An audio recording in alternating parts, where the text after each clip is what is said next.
How are you today? Very well. So nice being here today. The lovely Stelle Rose in downtown Staunton. Oh, look! Good day, good people and students. Welcome, welcome. We're having afternoon tea here at Stelle Rose in lovely downtown Staunton during the Queen City Mischief and Magic, the year that shall not be named. Absolutely. And this year, because of that, we shall be doing everything virtually. So we will bring it to your locale instead of you coming to us. Well, now that we have been seated and are at table, we can take our masks off now. I do believe so. Very good. Ah, there we are.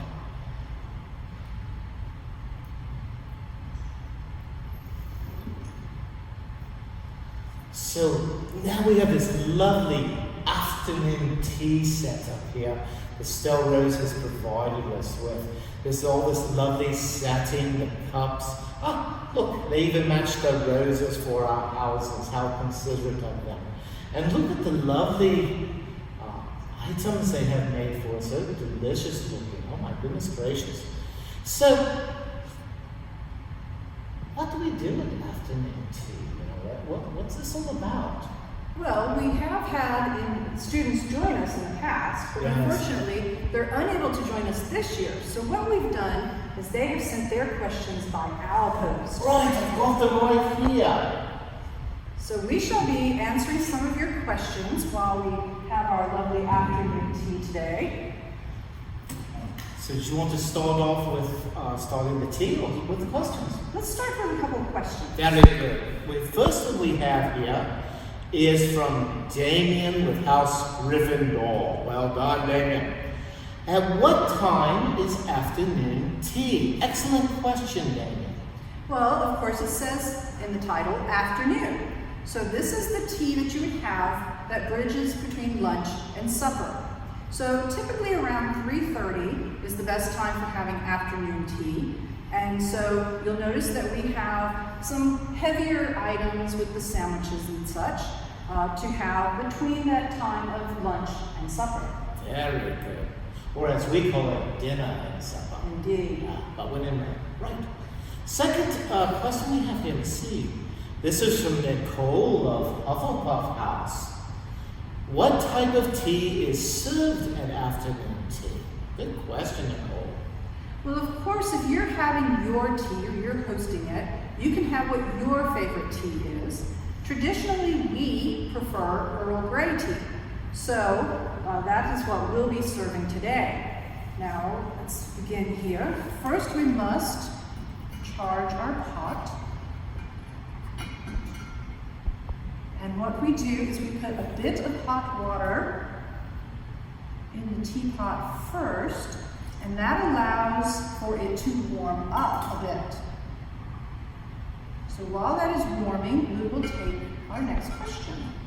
Very good. This is from Amy, also of House Hufflepuff. Well, you know, as Hufflepuffs, we like our teas. Indeed, so this is true. Is a kettle and a teapot the same thing? Good question, Amy. Let's find out. Well, as you will see upon our table here, we have two items that look very similar. We have a copper kettle, and then we have our brown teapot. The kettle is used to actually warm the water. So that is what you would put upon your stove. And then the teapot is where you would brew your tea itself. You would not want to put your pottery upon the stove because, of course, it would be too fragile for the heat. And you've warmed the pot now. So And you'll notice Helga's doing all the work, as it were, which we appreciate most greatly, I should say. And that's because the hostess at a tea party or an afternoon tea is the one who is doing the serving and the preparation of the tea. now, as we said, we are using Earl Grey, and we're using loose teas. So the measure is 1 teaspoon per guest at your tea, and then 1 teaspoon for the pot. There it is. Earl Grey is a lovely tea because it has bergamot in it, which is a substance which adds a citrus flavor to it. So lemon goes very nicely with Earl Grey teas. Milk, not so much. Milk is much better for other teas, such as English breakfast tea. Both of those are very compatible together. Very nice. So how long do you let that steep? Well, once we've added our water to our tea leaves, we typically wait at least 3 minutes for a dark tea or a black tea, or you can wait up to 5. So time for another question, Tim. Yes, sir. Now, this is from Brian of House Slytherin. What age students can attend afternoon tea? Good question, Brian. Well, of course, you want to make sure that your student is old enough to understand that the tea is hot. Right. So that is the one thing that you would want to make sure is aware of. So to Right, speak. yeah. But once a student is old enough to drink from a nice saucer, then they should be invited to the tea because it's a really lovely tradition for the older students to pass down. So certainly first year students are more absolutely. welcome. Absolutely. Very good, very good. All right, let's see. Michael from House Gryffindor. Who serves the tea at table? I think I did make mention of this. You did indeed. So the hostess is the one who would serve the tea because they, of course, are the one hosting. Therefore, so before I pour your tea, how would you like your tea? Would you like sugar or Of lemon? course. In older times, the china services, the cup and saucer, were of a very delicate nature. So if anything like milk was going to be added, typically that was added first to the teacup. More modern teacups and such are more durable, and they are able to withstand the temperature change much easier. Since this is Earl Grey tea, we are not adding milk to it today, so we have our sugar cubes here. 1 lump or 2? 2, please.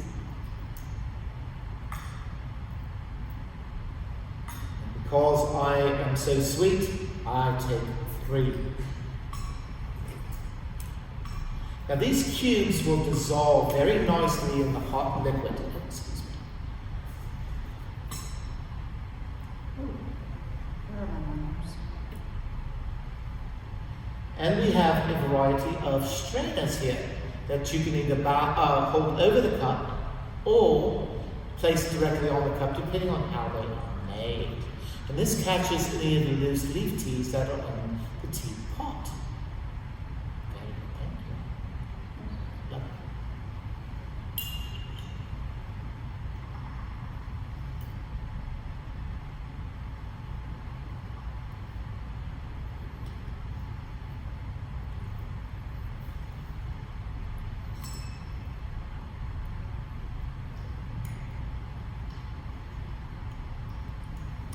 This is very nice. Thank you so much.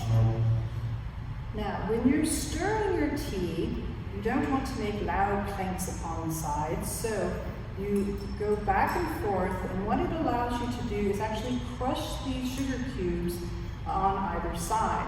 If you spin your cup around, the cubes are just going to spin and not dissolve. Right you are. Oh, we have another question here from House Slytherin. This is from Bruce of House Slytherin. Can you use a straw? Bruce, a straw is right out. No. You would not want to use a straw. Of course, the tea being hot. And also, when you have finished stirring your sugar, you always place your spoon behind the cup, and that keeps it out of your way. This is delicious. Thank you so much. Well, Now you notice I don't have my pinkies up like you see so many times in the theatre and the cinema. That's quite out as well. You hold your teacup firmly, and it's considered rude manners to blow on your tea. If it's too hot, don't drink it. But good hot cup of tea is another thing. excellent. Well, Elizabeth writes from House Ravenclaw. What should you wear to afternoon tea? well, the house robes will be magnificent. Oh yes, house robes and colors are definitely encouraged. And as it is a somewhat formal occasion, you do want to wear something nice, not your work clothes or things of that nature.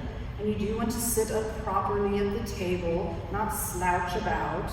So I would say nice clean house robes would do very well. I'm in agreement. Timothy from House Hufflepuff writes, what type of food is typically served at afternoon tea? Well timed, Timothy. I'm hungry. Excellent, Will. So as we had mentioned, we have several things here. Typically you have 3 savories and 3 sweets. Savories being your sandwiches and things of that nature, and then your sweets are your biscuits and your scones. So, let's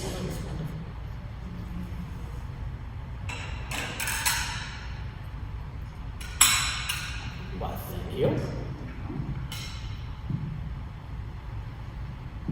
So you typically begin with your more savory items. And so today, the Stelle Rose has provided us with 3 wonderful things.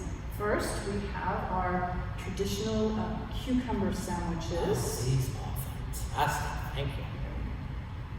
And you will notice that the sandwiches are bite-sized, and that is perfect for an afternoon tea because you want them to be between 1 or 2 bites large. And then we have a cheese. Lovely. Pimento cheese. Indeed. They make such wonderful things here at Stelle Rose. Then we have, And what are these? I believe these are little ham Oh my sandwiches. goodness gracious, with peppers on the top.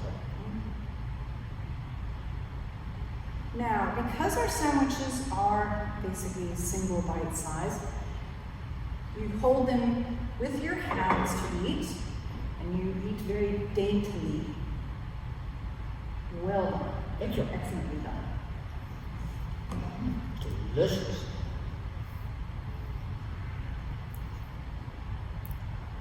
Excuse me. Afternoon tea is a bit of a formal event, and we do observe the proprieties. However, it should be fun, and it's an opportunity to socialize and to have wonderful conversation and enjoy the sumptuous fare that you see here, like this.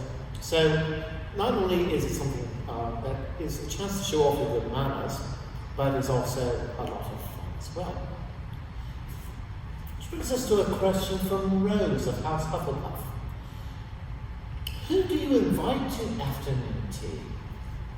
Well, of course, you would invite your friends or anyone that you would like to be acquainted with as well. Because it is a time to relax and socialize, it's an excellent way to make new friends as well. So whether it be your housemates or those from other houses, it's an excellent time to sit and enjoy each other's company. Quite so, and I should make mention at this time that friends from other houses who could not be here with us today. Rowena, of course, of Ravenclaw could not be with us today, unfortunately, she's abroad. And Salazar Slytherin was also not able to attend today. Afraid he had another nasty run-in with a snake. I'm afraid he got bit again.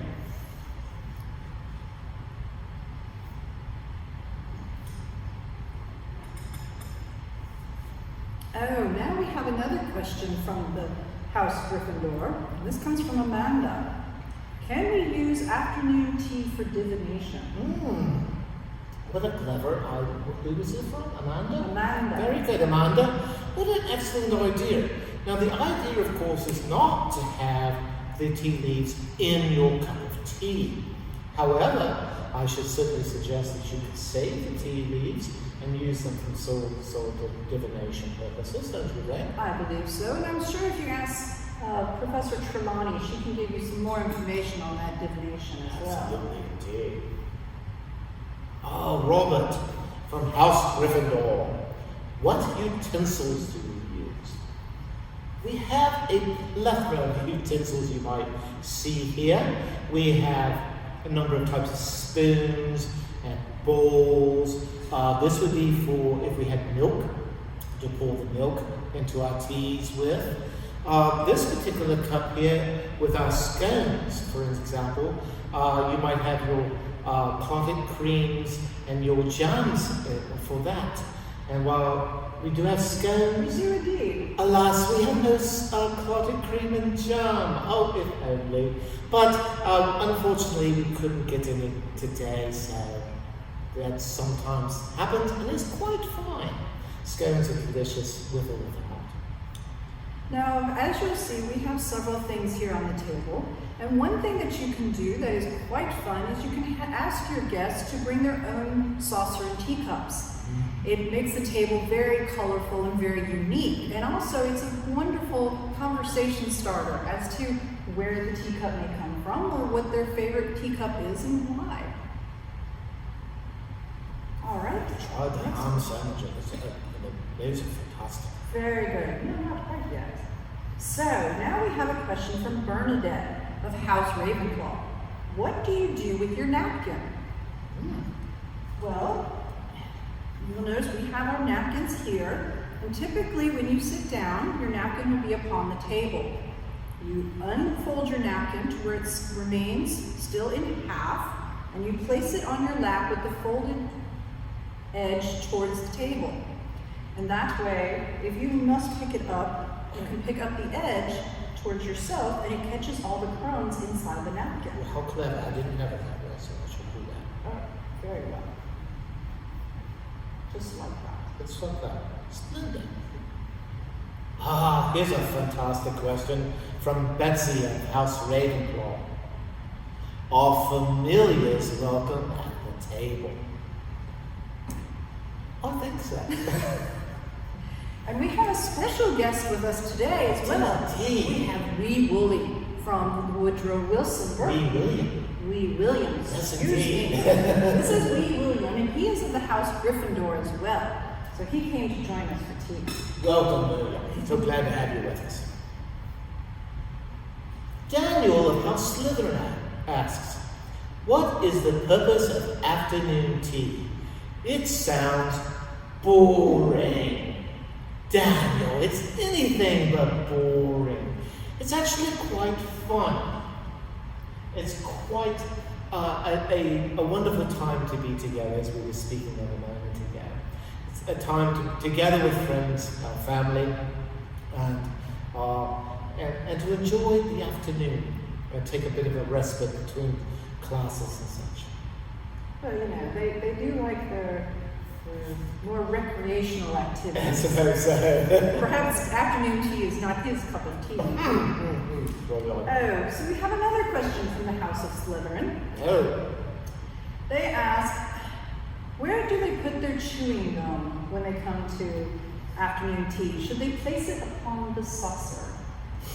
I suppose that's better than other places we can think of, eh? One should not bring their chewing gum to tea, I should think. Actually, items such as chewing gum should be disposed of before joining the table. Likewise, your hat and your robes and even your broom should be stored properly in the cloak closet before sitting at the table. Indeed so, indeed so. Well, is afternoon tea the same as high tea? Mary Ann from House Ravenclaw wishes to know. Oh, very That's a well. fantastic question. Afternoon tea is somewhat as a high tea because you've heard of high teas and low teas, and it's referring to the height of the table. So if you were having a low tea, it would be sitting upon, like our lovely settee here, with a low coffee table. And it's something more in the lines of just sweets and a bit of tea. The high tea, of course the table is taller, so it's higher, and we have something a little bit more substantial, such as our sandwiches as well as our pastries. So it's more like a dinner meal, dinner or supper. Yes, Right, indeed. yes. Oh, we should read that for So, from Sally of House Hufflepuff, how do you add clotted cream or jam to your scone or biscuit? Oh, may I have a biscuit? Oh, absolutely.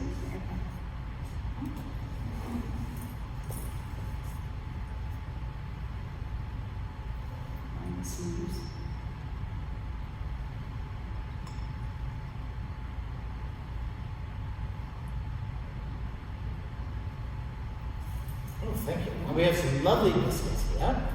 Now, with a scone, you can actually break them apart or break them into layers or bits as you wish, into bite-sized pieces. And then you would take your clotted cream and your jams, and then you would place those on your plate. Sort of, you would take a dollop of each and put them on the plate, and then you can mix that with a knife, and then apply that to your scone or biscuit. These are delicious, with or without. Excellent. Well, should I do that? Please. All right, so our next question comes from Alex of House Gryffindor. We've already discussed this, but we'll explain it once more. Is how do you stir your tea? Oh, yes. So, as we were saying, we always stir from front to back, and therefore crushing the sugar cube that is in there, or mixing the lemon should we have lemon upon our teas. Also. Dominic from House Slytherin writes, can you hex the tea, asking for a friend? Dominic, I need to see you after lessons. We have done many culinary charms over afternoon teas, such as these lovely biscuits, to make for a wonderful occasion. However, hexing is not typically permitted at afternoon tea. Alright, so our next question comes from Luna of House Ravenclaw. Is it bad luck to have 13 guests at your afternoon tea? I should think not. I would consider it most lucky. We personally love the number 13, and so it works out quite well. However, I do know that there are some professors who say that 13 is an unlucky number. So if you're seated at a table of 13, you should not be the first to get up. However, I believe the idea is if you get up, you break the lucky circle. Therefore, that's where your luck is broken. There you are. Annabelle of House Slytherin. Hello, Annabelle. How are you? When do you add the sugar, before or after the tea? Very good. Well, as we were saying before, typically we add things like milk, lemon, or sugar to the cup prior to introducing the tea. However, some people prefer to do it the other way around, and it's perfectly acceptable. Oh, would you like this? That's right. We already asked that one. That's the back of the Oh, you should. This question comes from Betsy of House Hufflepuff. Are there chocolate frogs at afternoon tea? Well, at our particular afternoon tea, we do not have chocolate frogs. However, they would be most welcome as part of that sweet item. That would be very good, wouldn't it? Yes. He's a good one. Zachary of House Gryffindor asks, do you need to use magic to make your tea? You don't have to, but I think it should make it more fun, don't you? It could be quite fun to use a bit of magic to add some excitement to your tea, but don't get overboard, because tipping a teacup is not a good idea. Indeed, don't make the kettle or the pot float around or like that sort of thing. We have one last question from Donna of House Hufflepuff. Can you add milk to your tea? And if so, when is the milk added? As we were saying earlier, the original teacups, tea mugs, Right. were of a more delicate nature, and then the milk would need to be added first before you add the hot tea to it. However, now our cups are made to where you can add the milk actually after the tea, and then one nice thing about that is then you know exactly how much tea you have before adding the milk. Otherwise, you may end up with tea-flavored milk Indeed, instead of yes. tea with milk. Well, students, thank you so much for your wonderful questions. Thank you for sending them in by our post. We do appreciate it immensely. And we have enjoyed being with you as we are here with our afternoon tea. And I hope that you will have your afternoon tea as well and have a wonderful time as are we. And as always, my lady, it's always a pleasure to have tea with you. Until a later time, students, we bid you good day. Good day.